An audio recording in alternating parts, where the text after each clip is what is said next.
El esclavismo. Ya he mencionado cómo se dio desde la comunidad primitiva ese proceso de explotación, de sometimiento, ya transitando, consolidándose el modo de producción esclavista. En este periodo, las sociedades en su inicio eran hidráulicas y autárquicas, donde surgen los primeros imperios, desde las ciudades templo como la de los sumerios, babilonios o egipcios, quienes tenían un planteamiento teocrático, hasta las repúblicas o metrópolis en Grecia y Roma, en el marco de la conformación de las ciudades-estado en su fase final, dando origen al pensamiento político, económico y social eurocentrista u occidental desde el nacimiento de la filosofía. Con el tránsito de la Edad de Hierro, en este modo o estadio ya se desarrolla en el marco de la propiedad privada de los medios de producción, surgiendo dos clases fundamentales y contrarias. Los esclavistas, como dueños de los mencionados medios, y los esclavos, que no poseían ningún tipo de propiedad, siendo estos últimos la base de producción, ya que eran obligados a realizar todas las actividades productivas, empezando a establecerse las primeras divisiones del trabajo y surgimiento de nuevas clases sociales como los artesanos, los militares, los sacerdotes y los ciudadanos. Es decir, que se establece en este periodo la primera forma de explotación del hombre por el hombre según el planteamiento de Carlos Marx. Más adelante, transitando al siguiente modo de producción a raíz de la crisis económica del Imperio Romano, las invasiones de los bárbaros, la caída de Constantinopla y el surgimiento del cristianismo como fuerza política, acompañado del escolasticismo, ejerciendo el monopolio del conocimiento, se transita al modo de producción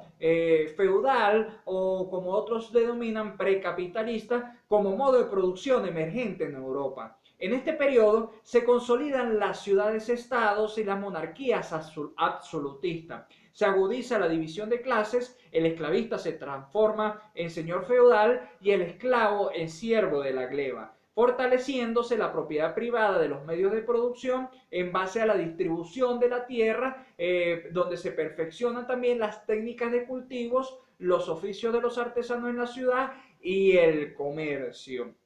De manera que en este periodo se puede decir que es el preámbulo, el antecedente o la génesis del capitalismo. Esta concepción, esta doctrina, se puede considerar como el modo de producción basado en la acumulación de capital, el cual plantea la competencia entre individuos y organizaciones dentro de la sociedad. Este modo tiene como característica la privatización de las fuerzas productivas fundamentada en la generación del mayor beneficio en función del menor costo, estableciendo un sistema de enajenación y alienación del individuo en torno al medio que le rodea, en el cual se genera la explotación del hombre por el hombre según el planteamiento marxista, para llegar a consolidarse como el modo de producción hegemónico, de manera que para consolidarse como un sistema como tal, transitó por dos periodos o fases, que serían el mercantilismo y el liberalismo. El mercantilismo surge a raíz del crecimiento gradual de las ciudades y el surgimiento de los estados-nación, el comercio tanto interno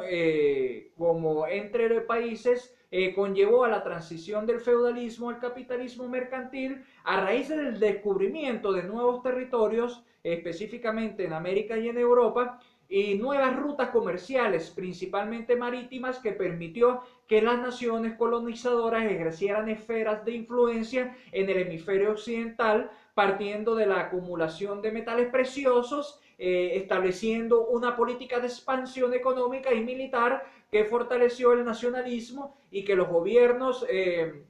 centrales se hicieran más poderosos en el marco del monopolio del comercio internacional, donde en esta transición se fortalece la producción a pequeña escala y el comerciante como figura clave de los negocios a medida o mediaba entre los productores y los consumidores. comenzaron a surgir, como se dijo, los estados nacionales más poderosos y adquirían colonias y esferas de influencia. Las rivalidades económicas entre las naciones se intensificaron de manera que no sorprende que se evolucionara un conjunto de doctrinas que reemplazaran los conceptos feudales, promoviendo el nacionalismo. Le dieron una nueva importancia al comerciante y una justificación, una política de expansión económica que justificaron las doctrinas que más adelante en este periodo se convertirían o se convertirán en la escuela mercantilista. Ahora, por otro lado, más adelante, como fase superior o transición del mercantilismo, con el crecimiento del mercado y la búsqueda de un comercio internacional más libre, donde todos los comerciantes e industriales, como los propietarios y administradores de negocios, desde la promoción de una fuerza y división del trabajo, buscaban la armonía de intereses para satisfacer los intereses individuales como elemento básico de la naturaleza humana. Y con un gobierno limitado, es decir, la defensa de la libertad personal, de la iniciativa individual, de la empresa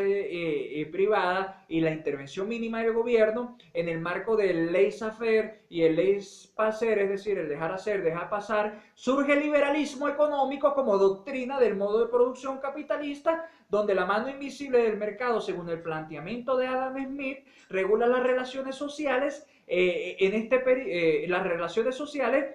dando anexándosele agregándosele que en este periodo se da la Revolución Francesa y la Revolución Industrial, donde surge una nueva clase social llamada burguesía como dueña de los medios de producción social. Finalmente, con la Revolución Francesa, la Revolución Industrial, se consolida el sistema capitalista y una vez que se ha evolucionado con las etapas mencionadas anteriormente, surge el socialismo como sistema emergente y contradictorio al capitalismo, cuyo fin es llegar al comunismo, debido a que los modos de producción engendran una serie de relaciones que las respaldan y que en el capitalismo las fuerzas materiales de producción, es decir, las tecnologías, los tipos de capital, la capacidad de trabajo, son dinámicas y al ser dinámicas cambian constantemente y las relaciones materiales de producción, es decir, las reglas, relaciones entre las personas, relaciones con la propiedad, al ser estáticas, están forzadas por una superestructura según en términos marxistas, ya que tienen como fin mantener el status quo y las relaciones estáticas de producción, como se mencionó al inicio de este curso, que serían la tesis, entrando en conflicto con las fuerzas estáticas de producción, que sería la antítesis, revolucionándose todo el sistema, de modo que surjan nuevas relaciones denominadas síntesis o la nueva tesis, que parten del desarrollo más alto de la fuerza de producción social en el marco de una lucha de clases, según el planteamiento de Carlos Marx. El socialismo científico, que parte de la fuerza del trabajo como capacidad de una persona para trabajar y producir bienes, que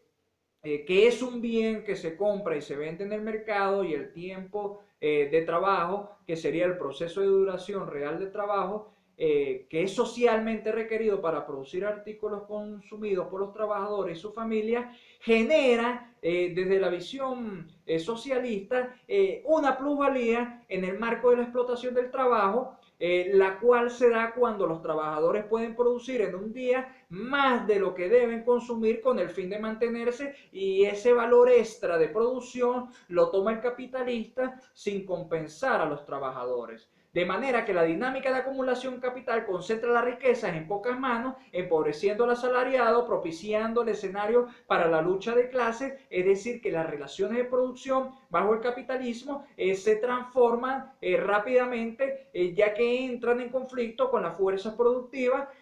donde así los trabajadores, según la visión de Carlos Marx, van a derrocar a los capitalistas y establecen la dictadura del proletariado, la propiedad de los medios de producción reemplazarán a la propiedad privada y los trabajadores se convierten en los dueños del capital.